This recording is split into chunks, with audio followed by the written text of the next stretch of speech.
우리 한번 옆 사람하고 인사하겠습니다. 반갑습니다. 사랑합니다. 저를 위해서 기도해 주시니 고맙습니다. 시방도 기도해 주셔서 같이 응답 받읍시다. 하나님 주님전으로 달려왔습니다. 주님 앞에 몸과 마음과 뜻과 정성을 모아 예배합니다.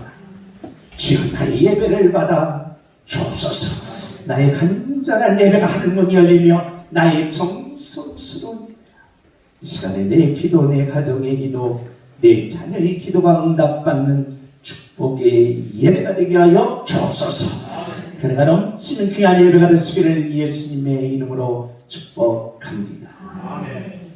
3월 달에 현대자동차 생산직 채용이 있다고 합니다. 3월 달에 채용직 있는데 관심이 쏜 것은 초봉이 5천만 원, 6천 정도 된다고 합니다. 생산직이라고 합니다. 기술의 시대가 열릴 것 같습니다. 예수님께서 30년 동안 기술을 익혔습니다. 그래서 예수님은 바로 목수의 기술을 가졌습니다. 현대사회는 바로 이제 22세기는 기술의 시대라고 말을 합니다. 그래서 현대자동차의 생산직, 기술직이 바로 뽑는데 거기에 관심이 많이 있다는 것입니다. 현대자동차를 세운 분은 정주영 회장님이십니다. 우리나라의 산업의 1등 공신을 우리는 정주영 회장님 또는 이병철 회장님이라고 말을 하게 됩니다. 그런데 그의 아내이신 이 변 여사님이 계십니다. 변 여사님이 바로 이 찬송을 그렇게 간절하게 부르셨다라고 합니다. 이 찬송을 잘 부르시고 정주영 회장님이 병문 안에 있을 때에 교회에 가서 신방을 했는데 교회에서 신방했는데 정주영 회장님이 그렇게 좋아했던 찬송이 내가 강 같은 평화, 내게 강 같은 평화, 내게 강 같은 평화, 나는 예수님이 좋아. 그 병문 안에서 병상에서 이 찬송을 가장 좋아하셨다고 합니다. 왜 제가 이 화면을 띄워주냐라고 하면 현대가들은 어디서 결혼식을 많이 하느냐?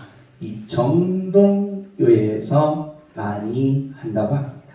현대가들은 정동교회에서 모든 결혼식을 시행하는데 명동성당에서 하는 것은 바로 이제 코로나 때문에 교회에 금하기 때문에 아마 성당에서 하는 것이지 거의 다 바로 이 정동교회에서 결혼식을 한다고 합니다.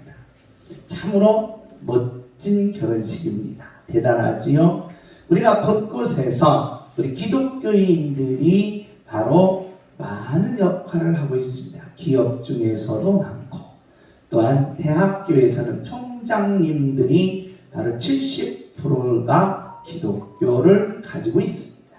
그리고 곳곳에서 예수 믿는 분들의 역할을 중요하게 잘 하고 있다는 것입니다.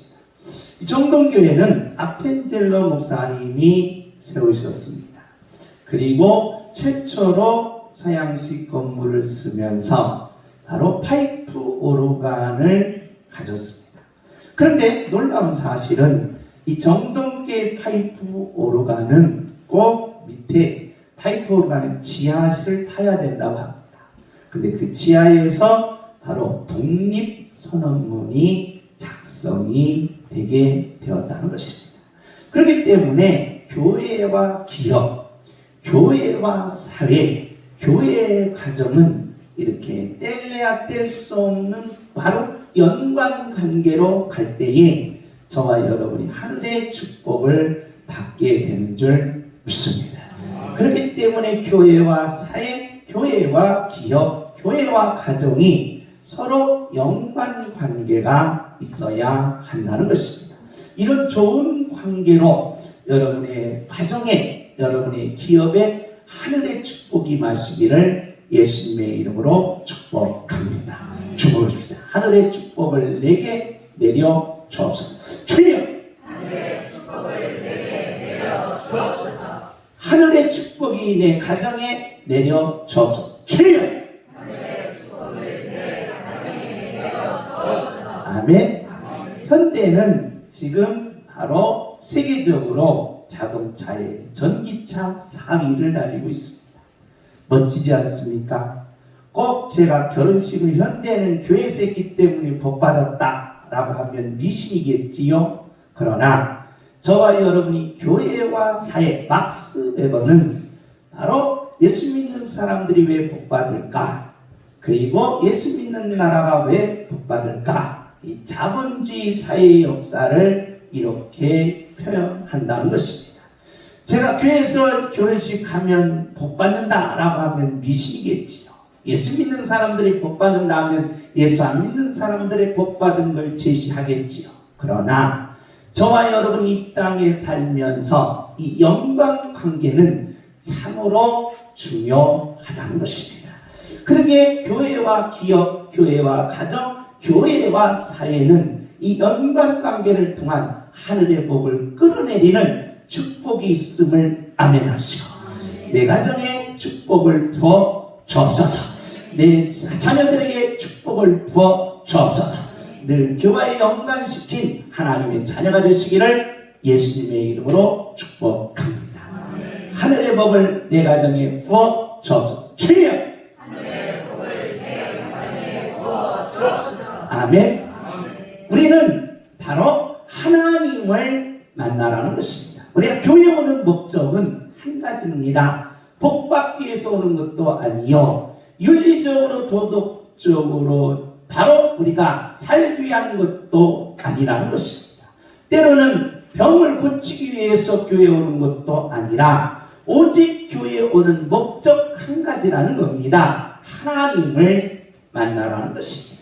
하나님을 만나서 인생을 복되고 가치 있고 아름답게 인생을 반드시 승리로 이끌어내라는 것입니다. 이것이 하나님을 만나는 목적이라는 것입니다. 우리는 하나님을 만날 때에 감각적으로 체험적으로 만나는 것은 우리가 일시적이기 때문에 하나님께서는 이 성경을 통하여 하나님을 만나서 흔들림 없이 변함없이 끝까지 승리의 길을 가라신 계시가 성경이라는 것입니다. 그렇기 때문에 이 성경은 바로 하나님을 만나는 유일한 통로요 계시라는 겁니다. 우리는 계속해서 바로 사사기를 통하여 하나님을 만난 자의 승리를 보여주는 계시라는 것입니다. 오늘 본문의 내용은 7장입니다. 기드온의 승리로 하나님께서는 반드시 면류관을 주신다는 것입니다. 그렇기 때문에 승리도 하나님이 하시는 것이요, 면류관도 하나님이 주시는 것이요, 인생의 모든 삶의 주어는 하나님이시요, 동사는 하신다. 하나님이 승리를 주시고 하나님이 면류관을 주심을 계시하는 내용이라는 것입니다. 사사기 7장의 내용은 이런 내용을 갖고 있으면서 거기에 핵심이 세 가지가 있습니다. 7장 7절 우리 다 같이 한번 읽습니다. 시작. 물을 핥아먹는 300명을 가지고 그 미디안 군대를 모두 이겼다는 것입니다. 또한 15절입니다. 15절 우리 다 같이 읽습니다. 시작. 하나님이 허락하셔야 된다는 것입니다. 세 번째로 18절입니다. 우리 다 같이 읽습니다. 시작. 여호와를 위하라. 모든 승리는 바로 주님을 위하는 것이라는 겁니다. 그렇기 때문에 오늘 이 시간 하나님을 위하여 저와 여러분이 인생의 승리를 가는 하나님의 자녀가 되시기를 예수님의 이름으로 축복합니다. 왜 그러느냐? 기드온과 미디안의 전쟁이 있었습니다. 기드온의 미디안의 전쟁인데 문제는 미디안의 군사력이라는 것입니다. 미디안의 군사력을 바로 7장에서 어떻게 묘사하는지 살펴보겠습니다. 시작. 미디안과 아말렉과 동방의 모든 사람들이 돌자리에 모였는데 메뚜기의 만성하고 그들의 나라에서 나가 표현의 문제가 많았습니다. 군사력을 세어보니까 군인들은 얼마나 많은지 메뚜기 같다라는 거예요. 수로 세알일 수가 없더라는 겁니다. 또한 낙타라는 겁니다. 그 당시에는 낙타는 무기입니다. 바로 이 무기가 얼마나 많은지 모래 해변 같다라는 것입니다. 무기도 없이 아무것도 없이 몇몇 명으로 300명으로 이길 수 있느냐? 이것은 바위의 계란과에 같다는 것입니다. 그렇기 때문에 우리가 기드온의 모습을 보면서 현재 우리의 모습을 바로 대비시켜 보자는 것입니다. 연관시켜 보자는 겁니다. 군사력은 바로 군대입니다. 그렇기 때문에 군대를 많이 가진 국가는 1등이라는 거예요. 군대는 반드시 군사력의 제1 원리라는 것입니다. 두 번째로 군대는 뭘 가져야 됩니까? 무기를 가져야 됩니다.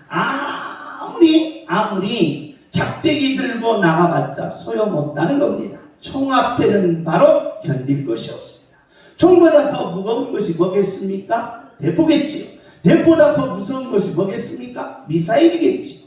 미사일보다 더 무서운 것이 뭐겠습니까? 비행기겠지요. 비행기보다 더 무서운 것이 비행기 속에 바로 첨단 무기를 실어서 터뜨리는 거겠죠. 그렇기 때문에 전쟁의 승패는 군사력은 군대이며 무기라는 것입니다. 세 번째로는 뭡니까? 적의 약점을 아는 정보력이라는 겁니다. 이것은 기본적인 겁니다. 누구든지 다 아는 겁니다. 그런데 하나님이 오늘 바로 기드온과의 전쟁을 통하여 하나님은 엉뚱한 바로 기드온에게 명령하시라는 겁니다. 어떤 명령을 하느냐? 우리 한번 7장 1절 우리 다 같이 한번 읽습니다. 시작.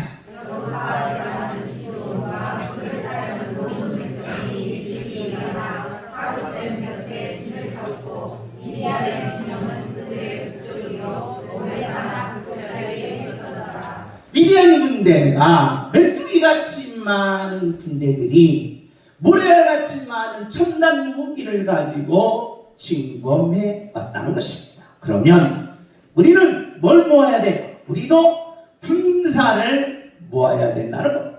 그래서 기드온이 바로 여룻발이라는 뜻은 바로 우상을 멀리하는 자다. 우상을 깨뜨리는 자다라는 것입니다. 그러니까 나는 오직 누구만 믿고 하나님만 섬기며 사는 자, 이걸 여룻발이라고 부릅니다. 우리 주목하십니다. 하나님만 섬기며 살아가겠습니다. 주여! 하나님만 섬기며 살아가겠습니다. 네, 여룻발이란 하나님만 섬기며 사는 기드온이 바로 이제 군사력을 모았는데 몇만을 모았느냐? 아무리 모고 모았더니 32,000명밖에 안 되는 겁니다. 32,000명과 바로 이 메뚜기 같은 군사와 첨단 무기를 가진 모래알 같은 군사를 이제 맞이해야 한다는 것입니다. 그런데 하나님이 엉뚱한 명령을 내리게 된다는 겁니다. 우리 다 같이 읽습니다. 시작. 이제는 백성의 귀에 외쳐 이르를 누구든지 물어보는 자는 길앗산을 떠나 돌아가라 하시니 이에 돌아간 백성이 22,000명이요 남자가 10,000명이었더라. 기드온이 열받은 겁니다. 아니 하나님, 지금 모아도 32,000명밖에 안 되는데 32,000명을 모았더니 두려운 거예요. 전쟁하기가 두려운 거예요. 떠는 거예요. 싸움할 때 얼마나 두렵겠습니까?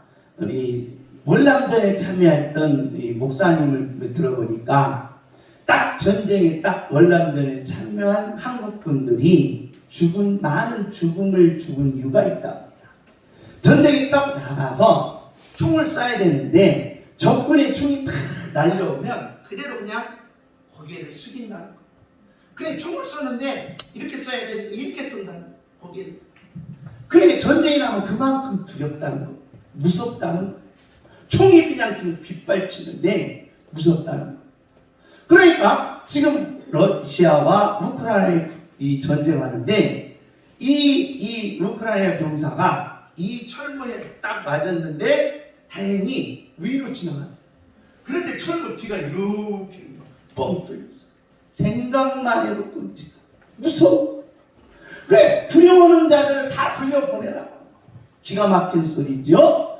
그래 돌려보내니까 몇 명 남느냐? 10,000명밖에 안 남는 거예요. 10,000명으로 어떻게 메뚜기 같은 군사들, 첨단 무기를 가진 군사들을 이길 수 있습니까? 하고 이 기도원이 열받는 겁니다. 그런데 하나님은 더 열받으라고 더 명령을 내리신다는 겁니다. 다 같이 읽습니다. 시작. 스스로 저 입에 대고 하는 자의 수는 300명이요 그 외의 백성은 다 무릎을 꿇고 물을 마신지라. 자, 10,000명을 속가는데 어떻게 하느냐? 가서 물을 먹여봐라. 했더니 손으로 움켜잡고 물을 먹는 군사들이 몇 명? 300명이라는 거예요. 나머지를 다 돌려보내라는 거예요. 여러분 물 먹을 때 어떻게 먹어요? 물 먹을 때 물 안 먹습니까? 평생 물을 안 마셔요? 물 먹을 때 어떻게 마십니까? 손으로 마시는 거예요. 손으로. 그런데 바로 용기 있고 멋있는 사람은 멋대고, 그래 손 댈 필요 없어요. 그냥 물에다가 멋대고 입 대고 먹는 거예요. 입 대고. 그러니까 손으로 움켜쥐는 사람은 주로 뭐한 사람들? 소심한 사람들. 소심한 사람 몇 명만 있으면 된다. 300명만 있으면 미디안 군사 미디안 군사 메뚜기 군사를 이길 수 있다라고 하나님이 말하니까 이 기도원이 무릎을 치는 거예요. 아이고, 미치고 환장하겠네.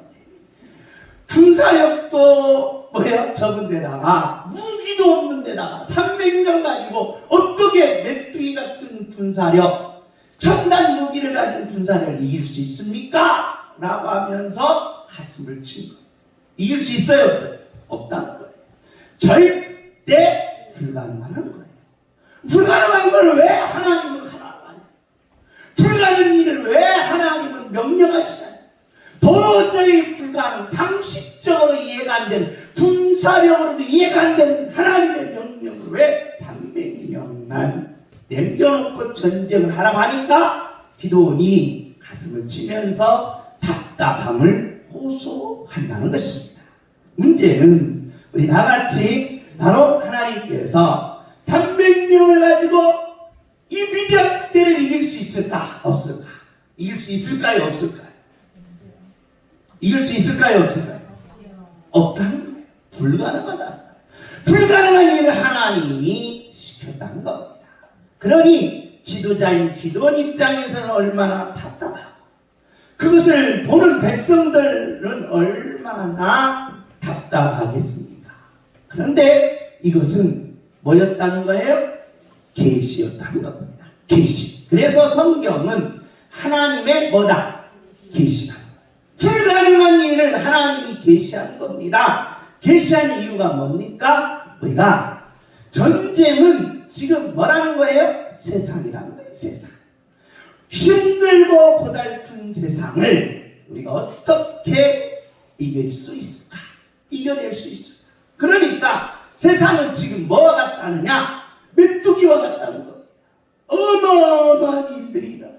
세상은 뭐와 같으냐? 첨단 무기를 가진 낙타와 같다는 거예요. 그런데 나 같은 사람이 어떻게 세상을 이길 수 있느냐? 나 같은 사람이 어떻게 세상을 이겨낼 수 있느냐는 거예요. 고통과 아픔의 세상을 어떻게 이겨낼 수 있느냐, 이 계시를 하는 것이 오늘 본문의 내용이라는 것입니다. 그럼 우리는 어떻게 이겨갑니까? 저 미디안의 메뚜기 같은 세상, 저 미디안의 첨단 무기를 가진 세상, 그래서 내가 대학을 다니다가 직장에 딱 들어갔을 때 뭐든지 할 수 있는 젊은이들의 패기가 있습니다. 그런데 직장에 들어가면서 그 패기가 꺾이는 이유는 그 세상이 어마어마하게 크고 그 세상이 어마어마하게 놀라운 세상이 되면서 그곳에 들어가니까 너무 힘들고 그곳에 들어가니까 너무 고달프고 그곳에 들어가니까 고통과 아픔만 있다 보니까 거기에 우리가 좌절되고 그 좌절의 아픔을 겪게 된다는 것입니다. 그럼 그 세상을 우리가 어떻게 이겨야? 아무튼 거기서 지면 안 된다는 겁니다. 거기서 지면 쓰러지면 안 된다는 겁니다. 거기서 좌절하면 안 된다는 것입니다. 반드시 일어나야 한다. 그러면 우리가 그 세상을 어떻게 이겨낼 수 있을까라는 겁니다. 셀리그만은 인간에게는 세 가지의 얼굴이 있다고 해요. 여러분은 지금 이 시간에 어떤 얼굴인지 한번 보시기 바랍니다. 첫째는 즐거운 삶의 얼굴이라는 거예요. 이 즐거운 삶은 맛있는 거 먹고, 우리 맛있는 거 먹고 다니면서 얼마나 기분이 좋아요. 여러분 밥 먹고 기분 나쁜 사람 봤어요? 밥 먹고 이런 사람 봤습니까? 먹으면 뭐예요? 기분이 좋은 겁니다. 더군다나 이 맛있는 보신탕을 얼마나 좋은지 모릅니다. 이 설밥가들의 맛이 얼마나 좋은지 모릅니다. 맛있는 거 먹으면 좋은 거예요. 그리고 또한 사람들은 뭐예요? 영화를 봅니다. 즐거운 영화를 보면서, 즐거운 게임을 하면서, 즐거운 놀이를 하면서 기분 나쁜 사람 봤어요? 없다는 거예요. 또한 여행을 하면서 찡그리면서 싸우면서 막 칙칙칙거리면서 여행한 사람 봤어요? 없다는 거예요. 그래서 세상을 이길 수 있는 삶은 뭐다? 즐거운 삶이다 라는 겁니다. 문제는 이 즐거운 삶이 계속 360일 되면 좋은데 맛있는 것도 몇 번 먹으면 3번 먹으면 별로예요. 그러니까 다른 맛을 또 찾아야 돼. 여행도 360일 계속 여행 가고 싶죠. 그럼 가고 싶겠어요? 아 이제 그만 가! 왜 가! 그만 가! 하면서 시작하는 거예요. 영화도 360을 24시간 깨고 그만 봐! 잠 좀 자게! 그러면서 이것 또한 고달픔을 이길 수가 없다는 거예요. 그러면 세 번째로 우리가 무슨 얼굴이 있느냐? 좋은 삶의 얼굴이 있다는 겁니다. 좋은 삶의 얼굴은 좋은 직장에서 잘 다니면서 뭘 꾸미고 가정을 꾸미고 뭘 시키고 자녀들을 잘 키우는 삶. 그래서 이 삶을 우리는 좋은 삶이라는 것입니다. 그런데 이것이 내게 그렇게 되느냐? 안 된다는 거예요. 직장에서 어떻게 돼? 잘려. 직장 직원끼리 서로 뭐해? 싸워. 그러면서 네가 잘났네 내가 잘났네 해. 그러면서 직장 생활에도 고달픔이 있더라. 그래서 이것을 가르쳐 우리는 이것을 극복해내는 삶을 좋은 삶이라는 겁니다. 그러나 세상에 고달프고 힘든 아픈 세상을 우리가 어떻게 이겨내느냐? 좋은 삶으로 이겨내느냐? 즐거운 삶으로 이겨내느냐? 셀리그만은 세 번째 삶이 이 직장에서 이 고달픈 세상을 이길 수 있는 유일한 방법이라는 겁니다. 무슨 삶? 의미 있는 삶이라는 거예요. 그러니까 이 땅에 사람으로 인간과 동물과 같이 비교한다면 인간은 사람이라는 것, 동물이 아니라는 것. 그래서 우리가 이 땅에서 이기는 삶은 바로 세 번째인 무슨 삶이다? 의미 있는 삶을 살아야 한다는 것입니다. 중국어 의미 있는 삶을 살게 하옵소서. 주여! 의미 있는 삶을 살게 하옵소서. 그러면 의미 있는 삶이 무엇입니까? 라고 물으면 의미 있는 삶은 존엄과 숭고와 최고의 삶이다. 그런데 이게 우리의 마음에 와 닿지 않는다는 겁니다. 그러면 우리는 내 마음에 와 닿기 위해서는 의미 있는 삶과 비교되는 무의미한 삶을 알아보면 된다는 겁니다. 그러면 무의미한 삶은 뭐냐? 첫째, 내가 무의미 있는 삶을 살까? 의미 있는 삶을 살까라고 내 자신을 한번 거울로 보면, 첫째는 내가 무기력한 거, 이거 무의미한 삶이라는 겁니다. 또한 내가 두 번째로 뭐해지는 거? 게으러지는 거, 이게 무의미한 삶이라는 거예요. 세 번째로는 내가 게으르면서 뭘 받는 거? 스트레스를 그렇게 받아요. 직장 가도 스트레스를 받고, 가정 집에 가도 스트레스를 받고, 친구를 만나도 스트레스를 받고, 난 지금 현재 뭐해지고 있다? 무의미해지고 있다는 거예요. 세 번째로는 내가 뭐 하라는 거예요? 우울해진다는 겁니다. 우울해져. 그러니까 무의미한 삶은 점점 뭐예요? 내가 희망이 없어지는 거예요. 미래가 없어지는 거예요. 내일이 없어지는 거예요. 그래서 점점 무기력해지면서 게을러져요. 귀찮아요. 모든 게 다 귀찮아요. 심지어는 밥 먹는 것까지 귀찮은 사람 봤어요. 먹는데 나는 먹는 게 최고 좋더구만. 안 먹어. 이 먹는 것도 귀찮아요. 무의미함이라는 겁니다. 문제는 이 무기력과 게으름과 스트레스, 우울은 내 인생을 파괴시킨다. 내 인생을 점점 깊은 나락으로 끌어들인다는 것입니다. 그렇기 때문에 우리는 최소한 인간에게 있어서는 세상을 이기기 전에 내가 무슨 삶으로 바꿔야 되느냐? 무슨 삶으로 바꿔라? 의미 있는 삶으로 바꾸라는 거예요. 주옵시다. 의미 있는 삶을 살게 하옵소서. 주여! 의미 있는 삶을 살게 하옵소서. 주여! 의미 있는 삶을 살게 하옵소서. 아멘? 그러면 이제 활력이 되는 거예요. 그러면 내가 이제 살맛이 되는 거예요. 그러면 내가 아하! 나도 비전이 있구나. 아하! 나도 살맛이 있구나.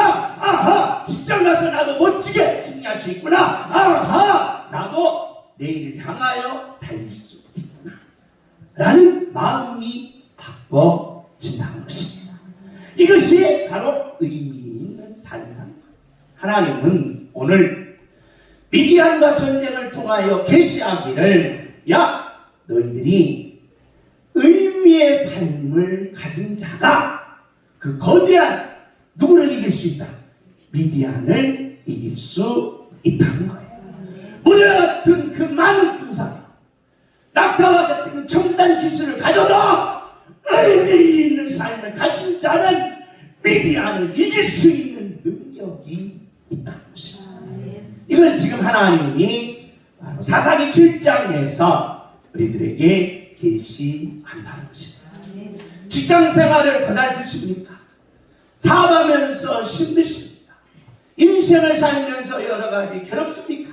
그럼 무기력으로 돌아가셔서 아이고 귀찮아, 아이고 게을러져, 아이고 스트레스, 울지 다 싫어, 그러면서 인생의 좌절로 가시겠습니까? 실패자로 가시겠습니까? 아니면 낙오자로 가시겠습니까?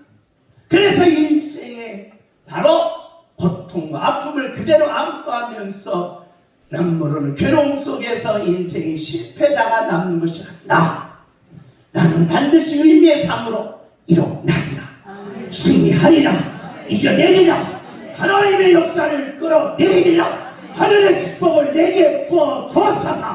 이런 의미의 삶으로 바꾸는 능력자들이 되시기를 예수님의 이름으로 축복합니다. 그럼 도대체 하나님께서 기도원에게 의미의 삶을 어떻게 가르치시는가? 19절 다 같이 읽습니다. 18절 다 같이 읽습니다. 시작. 나와 나를 따르는 자가 다 나팔을 불거든 너희도 모든 지정지리에서 나팔을 불려 너희들을 여호와를 위하라 기도를 위하라. 할렐루야. 하나님은 오늘 그 미디안과 전쟁을 통하여 이길 수 있는 방법은 의미 있는 삶이다. 300년도 괜찮다. 300년이 그 거대한 미디안을 이길 수 있다. 아니, 3명도 이길 수 있다. 숫자가 중요한 것이 아니라 그 안에 누구든지 의미 있는 삶을 가진 자는 모든 것을 이겨낸다는 거죠. 할렐루야. 인생은 그렇게 오락하지 않다는 거예요. 인생은 고달프다는 거예요. 세상은 그 거대한 조직 세력이라는 거예요. 그것을 이겨낼 수 있는 방법은 내가 지금 의미 있는 삶을 가졌느냐는 거예요. 할렐루야. 그렇다면 의미 있는 삶이 뭡니까? 300명도 필요 없다는 거예요.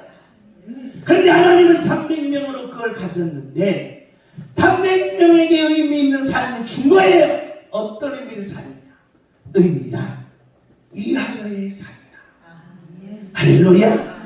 내가 누구를 위하여? 여호와를 위하여. 주먹이시며 여호와를 위하여. 주여 여호와를 위하여. 우리는 70년대 박정희 대통령이 경제개발을 이루었습니다.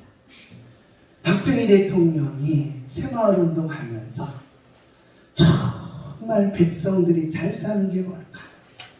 잘 사는 게 뭘까? 라고 할 때 한 가지였습니다. 나라와 민족을 위하여요.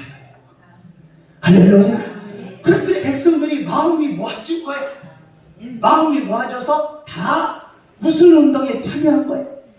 새마을운동에 참여한 거예요. 나라와 뭘 위하여? 민족을 위하여. 80년대 경제개발을 할 때 우리는 노동자들이 10시간, 여러분 8시간 천만에 많습니다. 딱 직장 들어가면 몇 시간 만에 나와? 최소 12시간 전에 나오지 않습니다. 14시간, 15시간 일했어요.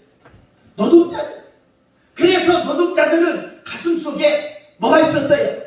회사를 위하여.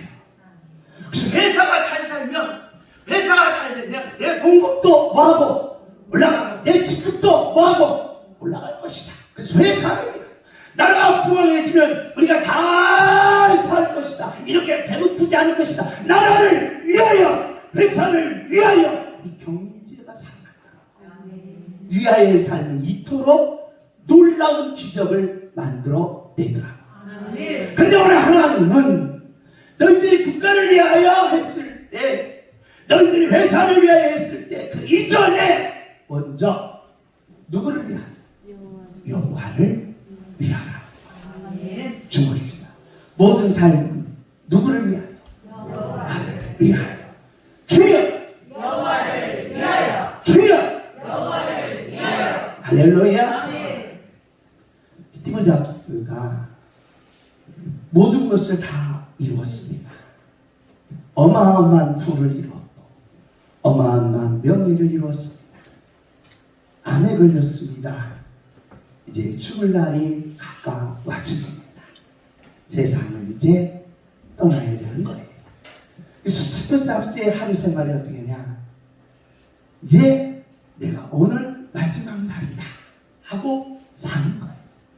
오늘 마지막 날이라고 사는데 내가 누구를 위하여 살아야 되느냐 라고 할 때 바로 내게 사랑을 준 사람을 위하여 살겠다는 거예요. 그것이 그때가 가장 값진 삶이었고 그때가 가장 행복했다는 거예요. 할렐루야. 그러면 오늘 저와 여러분이 직장을 가도 사업을 해도 공부를 해도 무엇을 해도 내가 누구를 위하여? 여호와를 위하여 라고 하며 외치며 나갈 때 하나님은 저와 여러분에게 위대한 승리를 주시겠다는 것입니다. 할렐루야. 왜 그러느냐? 우리 다 같이 읽습니다. 시작. 내가 그를 땅에 던지러 왔더니 이 물이 이미 굳었으면 내가 무엇을 원하리요? 신기한 것은 내가 하나님을 위하여 직장을 나가리라. 내가 하나님을 위하여 공부하리라. 내가 하나님을 위하여 세상을 살리라.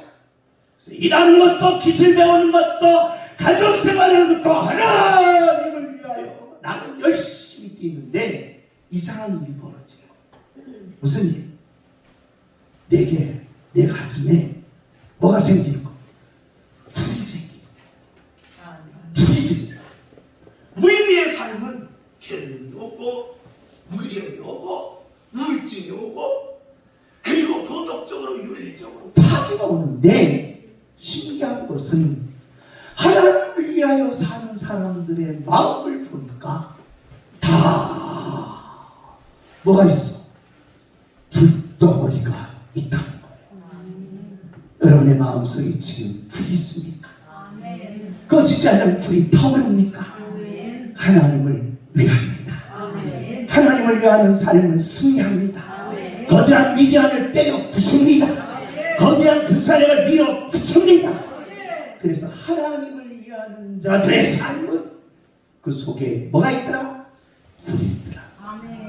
우리는 모두 항아리라는 거 300명에게 미디안 어떻게 했습니까? 기도원이 빈 항아리에다가 횃불을 집어넣었어요.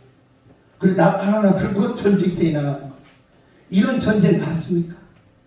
항아리에다가 횃불을 놓고 나팔 들고 걸어가는 군사 봤어요? 여러분 장교 출신들 아니세요? 다 스타들 출신인 줄 알았는데 아닌가 봐요. 군대도 안 갔다 왔나 봐요. 아니 전쟁터에 나가는데 항아리에 불 놓고 나팔 들고 전쟁을 너 어디 가니? 전쟁으로 가. 너 어디 가니? 싸우러 가. 너 어디 가니? 지금 전쟁을 가. 그런 군인 봤나요? 안 봤다. 그런데 빈 항아리에다가 횃불을 넣고 그런 나팔 들고 나가는 거야. 그래서 항아리가 뭐냐? 인생, 자기 자신이라는 거야. 자기 자신에 뭐가 붙어야 돼? 불이 붙어야 돼. 근데 불이 없어. 불이 없어. 여러분 보세요. 연애할 때도 뭐가 붙으면? 불이 붙으면 심장이 뭐예요? 벌렁벌렁 뛰는 거예요. 그러면 이 연애할 때 심장이 벌렁벌렁 뛰니까 어디 가야 돼?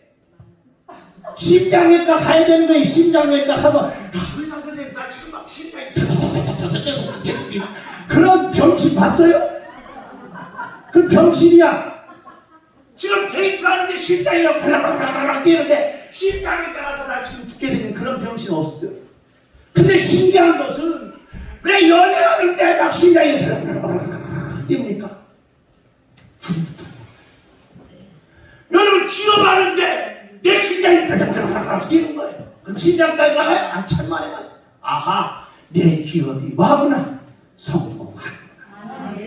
할렐루야.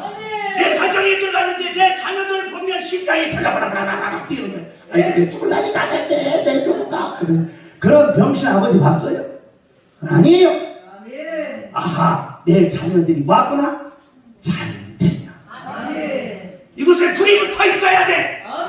자녀를 생각하면 불이 나고, 지연이 생각하면 불이 나고, 아내를 생각하면 불이 나고. 그 싸우지 말고 불났다. 그런 불이 안 나는 거예요. 이 불을 던지러 왔다는 거예요. 누구를 위하니까? 여호와를 위하여. 주님 여호와를 위하여. 주여 여호와를 위하여. 아멘. 내가 주님을 위하여 내가 공부하리라 하고 책을 들으니까 나 같은 머리가 나쁜 사람 불이 생기고. 그래서 저는 신학을 할 때 야, 내가 이 정도 공부하면 서울대학 충분히 들어갔겠다. 날 때는 공부 하나도 안 했어. 왜? 어머님이 성적표를 안 보니까 해도 좋다고 하고 안 해도 좋다고 하니까 그런 줄 알았어. 그런데 불이 생기니까 물불을 안 가리는 거예요. 할렐루야. 여러분의 가슴속에 불이 있기를 예수님의 이름으로 축복합니다. 주여 내게 불을 부어 주옵소서. 주여 내게 불을 부어 주옵소서. 주여 사도 바울은 이 불을 뭐냐? 빌립보서 1장 8절입니다. 우리 다 같이 읽습니다. 시작. 내가 예수 그리스도의 심장으로 너희 우리를 얼마나 사랑하는지 하나님이 내 증인이시니라. 할렐루야. 빌립보 교인들을 보면 불이 막 붙는 거예요. 내 사업만 생각하면 막 불이 붙는 거예요. 내 자녀들만 생각하면 불이 붙는 거예요. 내 직장만 생각하면 불이 붙는 거예요. 의미 있는 삶이에요. 할렐루야. 여호와를 위하는 삶이다. 그 여호와를 위하는 삶은 사도 바울은 예수님의 심장이었다. 그 심장이 우리 다 같이 한번 읽습니다. 시작. 너희 안에서 내 말씀의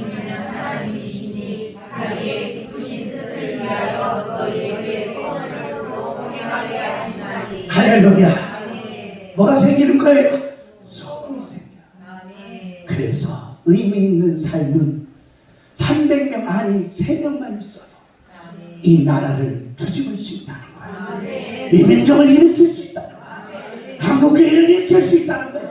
양문교회를 일으킬 수 있다는 거예요. 사랑하시는 성도 여러분, 우리는 여호와를 위하는 삶을 살아갑시다. 아멘. 주님을 위하여, 주님을 위하여, 주님을 위하여라고 외치십시오. 아멘. 여러분의 가슴에 불이 일어날 것입니다. 아멘. 나는 예수님을 위하여 오늘 또 직장에 갑니다. 나는 예수님을 위하여 오늘 또 공부합니다. 나는 예수님을 위하여 사업합니다. 불이 붙어야 돼요. 불이 붙으면 여러분의 소원이 반드시 이루어지심을 아멘하신가요? 왜?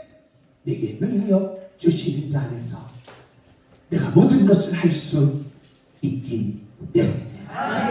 우리 다 같이 한번 읽습니다. 시작. 나의 하나님이 그리스도 예수 안에서 영광 가운데 그 풍성한 하늘로 너희 모든 쓸 것을 채우시리라. 비트겐슈타인이라는 20세기 최고의 철학자예요. 영국 BBC에서 선정할 때 백인을 선정하라고 하는데 비트겐슈타인이 들어갔습니다. 위대한 신학자예요. 아버지가 채권을 사놨는데 그것이 어마어마하게 올랐고, 그래서 당시에 민족의 부자였는데 이제 뭐가 돼? 세계적인 부자가 된 거예요. 그런데 전쟁이 일어나도 사람은 자원에서 참여해요. 왜 그러느냐? 자기의 학문, 자기의 진리를 생각하면 기쁘는 거예요.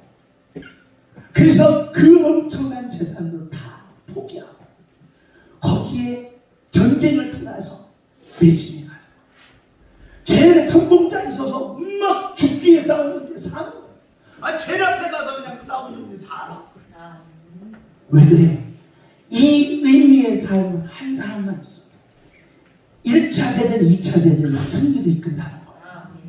할렐루야. 그 힘의 저력이 의미의 삶이라. 의미의 삶을 양문교인들이 살기를 예수님의 이름으로 축복합니다. 나는 누구를 위하여? 주님을 위하여 살아간다. 이 삶을 꼭 살아주시고, 이 삶을 살기 싫으면 한번 무의미 삶을 살아가지고 게을러 보세요. 어떤 사람이 너무 게을러서 아내가 걱정돼서 여보 좀 부지런 안 되니까 친정집에 갈 때 어디 가냐? 우리 남편 너무 게을러서 죽으면 어떡하나 하면서 가래떡을 한 시로 빼가지고 기름 그걸 딱 입에 물려줬네. 너무 먹기가 귀찮아서 이것만 먹고 살아라. 근데 3일 만에 갔다 보니 죄졌어. 왜 죄졌는가 봤더니 이 가래떡을 여기다 넣기가 싫어서 게을러서 떡을 입으로 여기서 집어넣기를 게을러서 죄졌다는 거예요. 그건 죄진 거예요. 이런 의미의 삶을 살지 말라는 거예요. 의미의 삶으로 일어나라는 거예요. 의미의 삶으로 국가를 이겨내라는 거예요. 의미의 삶으로 여러분의 인생을 이겨내라는 거예요. 그래서 의미의 삶의 축복이 양문교회에 임하시기를 예수님의 이름으로 축복합니다. 주목합시다. 누구를 위하여? 주님을 위하여. 어떤 삶이든지 주님을 위한 삶은 불이 붙는다는 거예요. 불이 만다는 거예요. 불이 역사한다는 거예요. 그러니 가슴에 불을 붙이고 주님을 위한 삶으로 반드시 나팔, 승리의 나팔을 부셔야 한다는 것입니다. 주목합니다. 주님을 위하여. 주여! 주님을 위하여. 주님을 위하여 살으십시다. 주여! 주님을 위하여. 할렐루야! 어떤 삶은 다 주님을 위한 겁니다. 가정생활도 마찬가지예요. 직장생활도 마찬가지예요. 내 주어진 모든 삶은 주님을 위하는 삶이 되어야 한다. 주여! 주님을 위하여. 무의미한 삶은 떡가루 빼서 줄 거예요. 그러지 말라는 거예요. 주여! 주님을 위하여. 주여! 주님을 위하여. 할렐루야! 주님을 위하는 삶을 사는 양문교인들 되시기를 예수님의 이름으로 부탁합니다. 제발 부탁합니다. 줄이 있어야 됩니다. 불이 붙었어야 됩니다. 그러므로 사랑하시는 성도 여러분, 꼭 주님을 위한 삶을 사시기를 예수님의 이름으로 축복합니다. 다 같이 통성으로 기도합니다. 하나님, 의미 있는 삶은 미디안의